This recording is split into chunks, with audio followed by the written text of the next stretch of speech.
കൃപ അവർക്കാർക്കും ലഭിച്ചില്ല. അവിടത്തോടൊട്ടി നിൽക്കുന്ന, അവിടുത്തെ സ്നേഹത്തോടൊട്ടി നിന്നാൽ, അവിടുത്തെ തിരുഹൃദയത്തോടൊട്ടി നിന്നാൽ നമുക്ക് ഈ കാഴ്ച, ദൈവം എങ്ങനെയാണ് ഈ കാലഘട്ടത്തെ രക്ഷിക്കുന്നത്, ഈ കാലഘട്ടത്തെ നവീകരിക്കുന്നത്, ദൈവം എങ്ങനെയാണ് ഓരോ മനുഷ്യനെയും രക്ഷിക്കുന്നത്, ഓരോ മനുഷ്യൻ്റെയും ജീവിതത്തിൽ ദൈവം ഇങ്ങനെ ഇടപെടാനായിട്ട് ഇങ്ങനെ പരിശ്രമിച്ചു കൊണ്ടിരിക്കുന്നത്, അവിടുത്തെ വചനങ്ങൾ നൽകുന്നത് എന്നുള്ള അഭിഷേകം സ്വീകരിക്കാനായിട്ട് നമുക്ക് സാധിക്കുന്നു.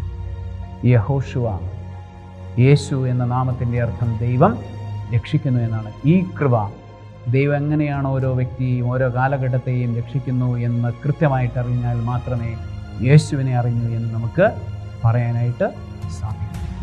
ആകയാൽ സർവശക്തനായ ദൈവം, പിതാവും പുത്രനും പരിശുദ്ധാത്മാവും ഈശോയെ അറിയുവാൻ, അവിടുത്തെ രക്ഷയുടെ വഴികൾ അറിയുവാൻ സമൃദ്ധമായി നിങ്ങളെ അനുഗ്രഹിക്കുമാർ.